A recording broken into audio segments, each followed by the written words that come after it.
नमस्कार मित्रांनो, ठरलं तर मग या मालिकेच्या आजच्या भागात आता नागराजच्या सत्याचा पर्दाफाश सगळ्यांसमोर होताना दिसणार आहे। नागराज कितीही खोट बोलत असला, सुमन गेल्याच दुःख सगळ्यांना दाखवत असला, तरीही या सगळ्याच्या मागे क्रूर कारस्थान हे नागराजच आहे। आणि त्याचबरोबर आता नागराजने जिथे सुमनला ठेवले आहे, आता त्या जागेचा एक नवा व्हिडिओ हा सुभेदारांसमोर आल्यामुळे नागराज हा चांगलाच कोंडीत पकडला जाणार आहे। सायली आणि अर्जुन ऐन वेळेला तिथे सुमनकडे पोहोचल्यामुळे नागराजच सगळं कारस्थान आता सुमन कशा प्रकारे सगळ्यांसमोर उघड करणार आहे आणि नागराजच्या ज्या काही पापांची शिक्षा आहे ती सुमन आता कशा प्रकारे त्याला मिळवून देणार आहे। म्हणून आता रविराज खानली नागराजला कशा प्रकारे घराच्या बाहेर बेदखल करून प्रॉपर्टी तर दूर आता त्याला जेलची हवा खायला लावणार, हे सगळे आता आपल्याला आजच्या या भागामध्ये पाहायला मिळेल। त्यामुळे व्हिडिओ अगदी शेवटपर्यंत नक्कीच बघा। आतापर्यंत आपण मालिकेत पाहिलं की अर्जुन हा सगळ्या बाजूने सगळे शोध घेण्याचा प्रयत्न करत असतो, म्हणजे महिपतला त्याने अगदी सक्सेसफुली पोलिसांच्या ताब्यात दिले। परंतु आता सुमन काकू कुठे अडकली या सगळ्याचा शोध त्याला घ्यायचा आहे। त्याचप्रमाणे मास्टरमाइंड 22 वर्षापूर्वीच्या अपघाताचा कोण आहे या सगळ्या गोष्टींचाही त्याला शोध घ्यायचा आहे। म्हणूनच आता नागराजच्या बाबतीतला एक नवीन व्हिडिओ अर्जुन आणि सायलीच्या हाती सापडलाय। आता ज्या सखी आहेत त्या मकर संक्रांतीच्या दिवशी सायलीला मदत करतात आणि सुमनचा व्हिडिओ शोधून देण्याचा प्रयत्न करत असतात। त्यामुळे आता ज्यावेळेला अर्जुन आणि सायलीला तो व्हिडिओ सापडतो, अर्जुन आणि सायली ठरवतात की काही झालं तरीही या व्हिडिओचा आपण मागावा घ्यायचा, म्हणजे नक्की सुमन काकू कुठे आहे, कुठल्या ठिकाणी आहे, हे सगळे याच्यामध्येच आहे। आता अर्जुन सायलीला एक गोष्ट तर पक्का समजलेली आहे की सुमन काकूच अपहरण जे केले ते नागराज काकानेच केले। त्यामुळे सुमन काकूच्या बाबतीतली ही गोष्ट अर्जुन आणि सायली हे नागराजला विचारायला येतात आणि अर्जुन हा नागराजला फोन करून बोलावून घेतो। अर्जुन आणि सायली ठरवतात की नागराजला सगळं सत्य विचारायचं, म्हणजे सुमन काकूला नेमकं त्याने कुठे ठेवले, हे सगळं प्रकरण काय आहे, या सगळ्या गोष्टींचा शोध घेण्याचं ते दोघ जणही ठरवतात। त्यामुळे आता अर्जुन म्हणतो सायलीला की सायली, आपण हे सगळं नागराज काकाला विचारतोय तर खरं, परंतु तो आपल्याला खरं सांगेल का हे तुला वाटतंय का? तेव्हा सायली म्हणते की हो, आपण त्यांना विचारून तर बघूया। त्यांना आपण असं विचारायचं नाही की तुमचा व्हिडिओ सापडलाय, पण त्यांना असं विचारायचं की या सगळ्या मागचं कटकारस्थान कोणी केले, म्हणजे सुमन काकूला कोणी किडनप केलं असेल, हे सगळं विचारायचे। त्याचबरोबर आता अर्जुन हा म्हणतो की आपण हे सगळं घरी विचारूया, म्हणजे रविराज काका समोर असेल ना, तेव्हाही आपण सगळं विचारू, तेव्हा मात्र सगळं काही व्यवस्थित होईल। जेव्हा रविराज काका बरोबर आपण हे सगळं डिस्कस करू, मग जेव्हा रविराज काका समोरच नागराजला विचारलं जातं तेव्हा तो म्हणत असतो की नाही रे अर्जुन, सायली, तुम्ही दोघेजण काय बोलताय, म्हणजे मला हे सगळं काहीच माहीत नाहीये। अरे मी पण वेड्यासारखे सुमनची शोध घेतोय, काही समजत नाही। सुमन कुठे गेली, काय गेली, कोणालाही काही सांगून गेलेली नाहीये ती, आणि मला तर ना असं वाटत की सुमनच हे जे काही अपहरण आहे ना ते त्या महिपतनेच केले। महिपतने माझ्यावरचा सूड उगवण्यासाठी हे सगळं केलेलं असेल। मग त्यावेळेला नागराज म्हणतो की अर्जुन, प्लीज माझी मदत कर रे। हो तर ना, तू महिपतला बोलत कर, पण त्याच्याकडून नक्की सत्य काय आहे ते समजून घे, नाही तर मला काहीही समजणार नाही की नक्की की काय होत आणि काय नाही। महिपत हे सगळं करू शकत असेल, प्लीज अर्जुन तू शोध घे, असं म्हणून नागराज आता तिथून निघून जातो रडत रडत। तो मुद्दाम सगळं काही खोट बोलून दाखवत असतो। त्यानंतर मग आता हे सगळं होत असताना रविराज हा अर्जुनला म्हणतो, अर्जुन खरंच तुला असं वाटते का की या सगळ्याच्या मागे आपला नागराजच असेल? तेव्हा अर्जुन म्हणतो की 100% सीनियर, मी तुला हे याच्याच आधारे सांगतोय की सिनियर नागराज काकाच्या फोनमध्ये एक व्हिडिओ होता आणि त्या व्हिडिओमध्ये सुमन काकूचा चेहरा होता आणि सुमन काकू तिकडे किडन आहे हा व्हिडिओ त्याच्या समोर होता. त्यामुळे मला एक गोष्ट नक्कीच कळते की काहीतरी गडबड आहे आणि तो जो व्हिडिओ होता ना तो एका ठिकाणी म्हणजेच कॅमेरा लावला होता आणि त्या कॅमेराच लाईव्ह जे आहे ते नागराज काका बघत होता. मग नागराज काका त्याच लाईव्ह बघतो याचा अर्थ सुमन काकू कुठे आहे हे त्यालाच माहीत असणार आहे.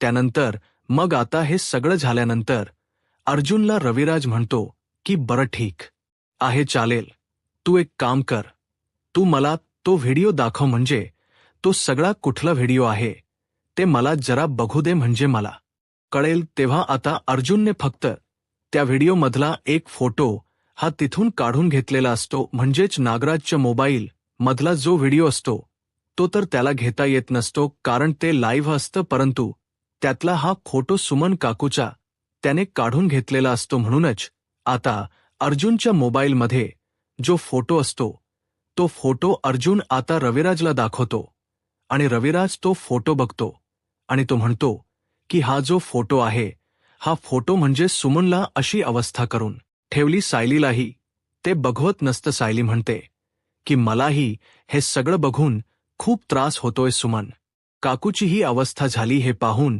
खरंच मला खूप वाईट वाटते, पण करायचं कसं, शोधायचं कसं. नागराज काका तर अजिबातच सांगायला काही तयार नाही, तो काहीच बोलायलाच तयार नाहीये. मग आपण काय करायचं हा प्रश्न आता त्यांना पडलेला असतो. त्यामुळे आता रविराज म्हणतो की एक काम करा, मला हा जरा तुम्ही फोटो दाखवा, त्यावरून बघूया की नक्की हे काय आहे आणि कुठलं लोकेशन आहे. त्यावेळेला आता तो व्हिडिओ हा नागराज बघतो आणि त्या व्हिडिओमध्ये त्या व्हिडिओ मधलं सगळं काही लोकेशन तो आजूबाजूच बघायला लागतो आणि त्याच वेळेला ते पाहिल्यानंतर रविराज म्हणतो की हे जागा मला माझ्या ओळखीची वाटते. मग आजूबाजूला झूम करून तो ते सगळं काही पाहून घेतो. मग रविराज म्हणतो की ओळखीची वाटते. तेव्हा अर्जुन म्हणतो की सिनियर नेमकी कुठली जागा आहे, प्लीज सांग ना, तुला जर माहीत असेल तर प्लीज सांग, आपल्याला लवकरात लवकर त्याचा उपयोग होईल काकूपर्यंत पोहोचण्यासाठी. आता अर्जुन सायली दोघेही खुश होतात कारण की जर सिनियरला ती जागा माहीत असेल तर खरंच खूप उत्तम होईल. म्हणूनच आता तो ते सगळं काही बघायला लागतो आणि ते बघितल्यानंतर रविराज म्हणतो की अरे अर्जुन, ही जागा तर फार्म हाऊसची आहे. मग साहिली विचारते की फार्म हाऊस म्हणजे कोणाच फार्म हाऊस आहे. त्यावर तो सांगतो की अरे हे फार्म हाऊस म्हणजे आमच्या आजी आजोबांच फार्म हाऊस आहे, म्हणजे इथेच पनवेलमध्ये एकदम आतमध्ये गाव लागतं, त्या गावामध्ये हे फार्म हाऊस आहे आणि आमच्या आई वडिलांच ते फार्म हाऊस होतं. खरं तर आई वडिलांनी हे फार्म हाऊस हे विकण्याचा निर्णय घेतला होता, परंतु आम्हीच ते फार्म हाऊस विकू दिलं नव्हतं. मग ह्या सगळ्यामध्ये नागराज याचा असा उपयोग करून घेतोय हे मला कधीच वाटलं नव्हतं. त्यावरला साहिलीला धक्काच असतो की म्हणजे या फार्म हाऊसबद्दल. तेव्हा आता नागराजने इतकं शिताफीने या फार्म हाऊसचा वापर केला तर ही स्वतःच्या बायकोला डाबू ठेवण्यासाठी. खरंच नागराज सारखा नीच आणि नालायक भाऊ माझ्या घरी आहे आणि माझा सखा भाऊ आहे याची मला लाज वाटते. आता घरातल्या प्रत्येकाला नागराजचा खूपच राग आलेला असतो. प्रतिमा पण म्हणते की माझ्या सुमनला अशा ठिकाणी डांबून ठेवले. तेव्हा नागराज म्हणतो की हो, शहराच्या बाहेर खूप आपलं मोठं फार्म हाऊस आहे आणि तिथे एखाद्या अडगळीच्या खोलीमध्ये तिला बांधून ठेवल्यासारखं वाटते मला. खरंच ही जी काही गोष्ट आहे ही इतकी खराब केली आहे या नागराजने. मग आता त्यावर अर्जुन सांगतो की सिनियर, मला या नागराज या जो फार्म हाऊस आहे या नागराज काकाने ठेवलेल्या फार्म हाऊसचा मला जरा तू पत्ता देऊ शकतोस का, म्हणजे कसा आहे, तिथे मी आणि सायली जाऊन चेक करू शकतो.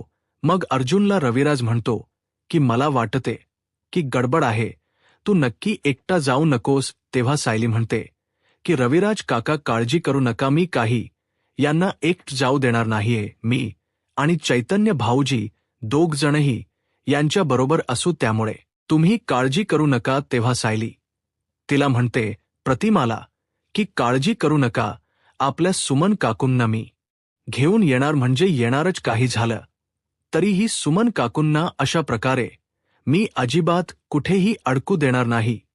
त्याचबरोबर इथे आता या सगळ्या गोष्टीत प्रतिमा म्हणते की महिप्तला पकडलंय, तसंच लवकरात लवकर नागराज भाऊजींनाही पोलिसांच्या ताब्यात द्यायचं. सायली आता प्रतिमा आणि रविराज दोघांनाही वचन देते. सायली म्हणते की रविराज काका, तुम्ही मला तुमची मुलगी मानताना मग तुमचीही मुलगी आपलं घर कधीही विकू देणार नाही. आपल्या घरातल्या कोणत्याही माणसावर कोणत्याही मी अन्याय होऊ देणार नाही. त्यामुळे मी आता काही करून तुम्हाला सांगते, वचन देते. खरं तर तुमच्या मुलीच तुम्हाला वचन आहे की सुमन काकूला मी शोधून आणणार म्हणजे आणणारच. सायली आणि अर्जुन दोघंही त्यांना वचन देऊन घराच्या बाहेर पडतात. आणि जेव्हा सायली बाहेर पडते तेव्हा मात्र कुठेतरी रविराज आणि प्रतिमा यांना आशेचा किरण दिसतो की नक्कीच सायली काहीतरी करेल. सायली या सगळ्यातून सगळ्या गोष्टी शोधून काढेल आणि जसं ती प्रत्येक गोष्टीत अर्जुनला साथ देत आली तशीच या गोष्टीतही साथ देऊन ती लवकरात लवकर त्यांना बाहेर काढेल. आता प्रतिमा आणि रविराज दोघजण खूप टेन्शनमध्ये असतात आणि जेव्हा त्या दोघांच ते बोलणं सुरू असत त्याच वेळेला तितक्यातच नागराज तिथे पोहोचतो. आता नागराजला त्यांच फारच काही ऐकायला आलेलं नसतं, परंतु सायली आणि अर्जुन एकत्र हे सगळं व्यवस्थित करतील हे त्यांना ऐकायला आलेलं असतं. मग नागराज म्हणतो की दादा, तुम्ही कशाबद्दल बोलताय? सायली आणि अर्जुन नक्की काय एकत्रितपणे काम करणार आहेत? तुम्ही दोघं काय बोलत होतात? तेव्हा लगेचच त्याला संशय येतो आणि रविराज विचारतो की का रे नागराज, काही आहे का? म्हणजे असं सायली आणि अर्जुन करू शकतात यावरून तुला भीती वाटते? नागराज म्हणतो की नाही रे दादा, छे मी असं का विचारलं माहिती का? कारण की महिप्त सध्या पोलिसांच्या तावडीत आहे ना. मग महिप्तने काही तोंड उघडले का किंवा दुसरं काही याबद्दल मला विचारायचं होतं. बाकी काही असं विचारण्यासारखं नाहीये. असं म्हटल्याबरोबर आता नागराज म्हणतो की ठीक, जर काही महिप्त बोलला आणि तुला समजलं तर दादा प्लीज प्लीज मला नक्की कळव, कारण की मला हे सगळं समजून घेणं खूप महत्वाचं आहे. तेव्हा आता रविराजला बिचायाला सारखं आठवत असतं की सुमन कशा प्रकारे सगळं घर सांभाळून ठेवायची. प्रतिमाला बरं नव्हतं तेव्हा सुमनने घर सांभाळलं होतं आणि अशा माझं घर सांभाळलेल्या सावरलेल्या बाईला या नागराजने एका ठिकाणी कोठडीत डांबून ठेवल्यासारखं ठेवले. याला खूप जास्त त्रास होत असतो. रविराज मनोमन देवाकडे प्रार्थना करत असतो की सायली आणि अर्जुन ज्या मोहिमेवर गेलेत ती मोहीम फत्ते होऊ दे, आमची सुमन लवकरात लवकर घरी येऊ दे. तर बिचारी सुमनची इथे बेकार अवस्था झालेली असते. तिला नागराजने 2 दिवस पाणीही दिलेलं नसतं. त्यामुळे बिचारी अगदी बेशुद्ध ग्लानीच्या अवस्थेत असते. काही झालं तरीही ती आता देवाचा धावा करत असते की देवा लवकरात लवकर कोणीतरी इथे येऊ दे, मला माझ्या घरी पुन्हा जायचे आणि मला माझ्या नव्याने इथे दामून ठेवले. आणि त्याचप्रमाणे तो काय आहे त्याच हे सगळं कर्तृत्व मला जगाला ओरडून सांगायचे. मनोमन सारखी सुमन देवाचा धावा करते तर इथे अर्जुन हा चैतन्य आणि सायली सोबत बाहेर पडलेला असतो आणि जो काही पत्ता रविराजने दिलेला असतो आणि त्या पत्त्यावरूनच तो आता बाहेर पडून सगळं काही शोधण्याचा प्रयत्न करत असतो. त्यानंतर मग आता इथे तो शोधत असताना अर्जुनला हे लक्षात आलेलं असतं की हे लोकेशन या दिशेने आहे आणि इथे आपल्याला नक्कीच काहीतरी पत्ता सापडू शकतो. सुमन बेचारी इथे बेजार झालेली असते.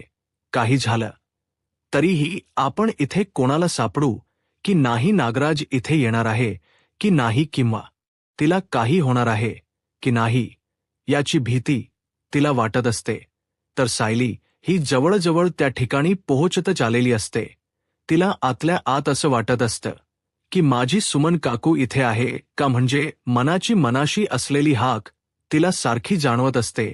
सुमन काकू इथून सायली आणि प्रतिमाची आठवण काढत असते आणि तेच सारखं आता सुमनला आठवत असतं आणि त्याचाच त्रास इथे सायलीला देखील होत असतो. सायली आणि अर्जुन हे दोघंजणही मिळून एका ठिकाणी पोहोचत असतात आणि ज्या प्रकारे पत्ता मिळालाय त्या प्रकारेच ते दोघं आत शिरत असतात आणि आतमध्ये शिरत असताना अर्जुनला जाणवतं की या तर फार्म हाऊसला टाळ आहे बाहेरून.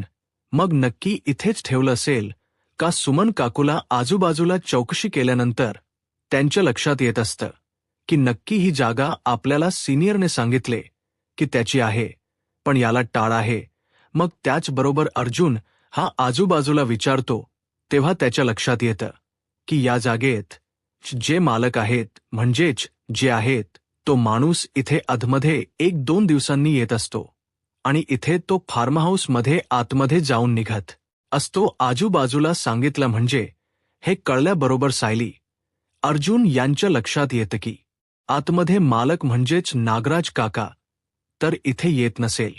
त्यामुळे अर्जुन नागराज काकाचा फोटो जो आहे तो त्या आजूबाजूच्या माणसांना दाखवतो आणि म्हणतो की हाच माणूस आहे का की जो आतमध्ये शिरतो. मग त्यावेळेला ते म्हणतात की हो अगदी बरोबर हाच माणूस आहे जो इथे आतमध्ये शिरतो. आता ते दोघंजणही आतमध्ये येत असताना कोणाचा तरी आवाज झाल्यासारखं सुमनला वाटतं. सुमन आता बिचारी तिच्या तोंडात बोळा कोंडलेला असतो परंतु ती पाय आपटण्याचा प्रयत्न करू लागते. निदान कोणीतरी आतमध्ये येते ते तिला म्हणजे मदत करेल किंवा तिला पाणी देईल यायला अशी बिचारीची आशा असते. त्यामुळे ती जोरजोरात पाय आपटत असते आणि खुर्चीचा आवाज करायला लागते आणि ती आवाज करत असताना तेवढ्यात समोरून सायली आणि अर्जुन तिला आलेली दिसतात. आता पोलीस हे सगळं करत असताना अर्जुनच्या सोबतच असतात. आता जेव्हा सुमन काकूला बांधलेल समोर दिसतं, आता ज्या प्रकारे रविराजने सांगितले की सुमन काकूला एका ठिकाणी बांधलेलं असेल म्हणजे ती अडगळीतली फार्म हाऊसची खोली आहे त्या खोलीमध्येच तिला ठेवलेलं असेल. आता हे सगळं त्यांचं म्हणणं खरं झालेलं असतं. बरोबर अगदी त्या अडगळीच्या खोलीत शिरताच तिथे आवाज यायला लागतात आणि सायली त्या खोलीचा दरवाजा उघडते तर समोर सुमन काकू असते. आता सायली सुमन काकूला पटकन सोडवते आणि लगेचच सुमन काकू ही बिचारी तिला उठता येत नसतं. सायली तिला आपल्या जवळ घेते आणि मिठी मारते. तेव्हा मग सुमन काकू म्हणते की सायली खरंच माझा जीव आता जात होता. तेव्हा सुमन काकूला बोलता येत नसतं. सायली तिला प्यायला आता पाणी देते आणि म्हणते की सुमन काकू प्लीज शांत व्हा, आम्ही आलोय ना आता, तुम्हाला आम्ही सोडवणार कुठेही, तुम्हाला अडकायला देणार नाही, तुम्ही काळजी करू नका. आता सुमन काकू म्हणते की सायली माझे यश शेवटचे श्वास मोजत होते. असं वाटत होतं ग पाणी नाही. त्याच्यामुळे माझी पूर्ण अवस्था बेकार झालेली. खाणतर दूर मला साधं पाणीही इथे 2 दिवस मिळालेलं नाही. त्यामुळे मला खरंच खूप त्रास होत होता. पण सायली आज तू इथे येऊन हे सिद्ध केलंस की देव आहे, अजूनही देव माझ्याबरोबर आहे आणि देवाच्या रूपात सायली तू माझ्यासोबत आज आलीस इथे, मला खरंच खूप बरं वाटते. हे ऐकल्यानंतर आता इथे सायली म्हणते की सुमन काकू तुम्ही आता अजिबात काळजी करू नका. आता ज्यांनी तुम्हाला किडनप केले ना त्याचे दिवस भरले. सायली म्हणते की सुमन काकू मला माहिती तुम्हाला इथे कोणी दामून ठेवले, तुम्हाला इथे नागराज काकांनी दामून ठेवले बरोबर ना. आता ह्या नागराज काकांचा निकाल कसा लावायचा ना ते आम्ही सगळे बघू. तुम्ही फक्त आता आमच्या सोबत चला. इथे हे जे काही आहे ते असंच राहू द्या, तुम्ही फक्त चला. तुम्हाला मला वाटते की काहीतरी मदतीची गरज आहे. आपण डॉक्टरकडे जाऊया कारण तुमची तब्येत खूप खालवलेली दिसते. आपण डॉक्टरकडे गेल्यानंतर डॉक्टर जे काही औषधं किंवा ट्रीटमेंट तुम्हाला देतील ते आपण पूर्ण करूया, नंतरच आपण घरी जाऊया. मला तुमच्या तब्येतीची जास्त काळजी आहे, त्यामुळे काही झालं तरीही तुम्हाला स्वतःची तब्येत जपायची. सुमन काकू तुम्ही खूप मोठं दिव्य पार केलं. तेव्हा सायली म्हणते की आज तुम्हाला तब्येत ठणठणीत असणं गरजेचं आहे कारण की सगळ्या गोष्टीत नागराज काकांनी तुमच्यासोबत काय काय केले आणि तुम्हाला काय काय माहीत आहे ती सगळी गोष्ट तुम्हाला आम्हाला सांगायची शिवाय पोलिसांनाही. ते सगळं तुम्हाला स्टेटमेंट द्यायचंय. त्यामुळे काही झालं तरीही तुम्ही मागे हटू नका. या सगळ्या गोष्टी झाल्याशिवाय तुम्हाला मी आता गप्प बसू देणार नाही. तर इथे सायली ही डॉक्टरकडे तिला घेऊन चाललेली असते. तेवढ्यातच प्रतिमाचा फोन येतो की काय झालं, व सायली सुमनबद्दल काही समजलं का. इथे माझा आणि यांचा जीव थार होत नाही. जेव्हापासून तो व्हिडिओ बघितलाय आणि जेव्हापासून सुमनला त्या अवस्थेत बघितले ना, आमच्या घशाखाली काहीच उतरत नाहीये. सायली काय झालंय. तेव्हा सायली आनंदाची बातमी देते की हो, सुमन काकू सापडली आहे, काळजी करू नका. प्रतिमा हत्या काकूला आम्ही दवाखान्यात घेऊन जातोय, कारण त्यांना थोड तब्येत म्हणजे धास्तावले सारखे झाले. कारण इतके दिवस ते या बंदखोलीत पडून होत्या. मला त्यांना एकदा डॉक्टरकडून दाखवून आणू दे, म्हणजे सगळं व्यवस्थित होईल. मग प्रतिमा खूप खुश होते आणि म्हणते की घरी काही मी सध्या सांगत नाही. तेव्हा सायली म्हणते की हो, तुमच्या आजूबाजूला लक्ष ठेवा, कारण की तिथे नागराज काका असतील, म्हणून त्यांना कुठल्याही गोष्टीची तुम्ही माहिती पडू देऊ नका. आता घरी असतानाच आपण त्यांना रंगे हात पकडायचे आणि पोलिसांच्या ताब्यात द्यायचे. आणि प्रतिमा तिचा फोन बंद करते आणि आनंदाची बातमी रविराजला सांगते. तिला खूप आनंद होतो. माझ्या घरची प्रत्येक गोष्ट, प्रत्येक संकट सायली दूर करते. आतापर्यंत हे सगळं तन्वीने करायला हवं होतं, पण तन्वीने न करता ह्या सगळ्या गोष्टी सायली पार पाडते. सगळं मुलीच कर्तव्य माझी सायली पार पाडते. खरंच माझी मुलगी म्हणायला हरकत नाहीये सायलीला. प्रतिमाला मनोमन आता हेच वाटत असतं की सायलीच माझी मुलगी आहे. तर इथे आता नागराज या सगळ्या गोष्टी म्हणजे शोधत असतो की काय कधी होणार. कोणत्याही गोष्टी झाल्या तरीही आता आपल्याला सुमनकडे जायला हवं. 2 दिवस आपण तिथे गेलो नाहीये. नक्की सुमनने काय केलं असेल, काय माहिती नाही. जाऊन बघितलं पाहिजे, जिवंत आहे की मेली. असा हा नागराज दुष्ट माणूस असतो. तो 2 दिवस बायकोकडे जातही नाही. त्या बिचारीची अवस्था अगदी खराब झालेली असते. नंतर मग प्रतिमा आणि रविराज 2 जणही खाली बसलेले असतात.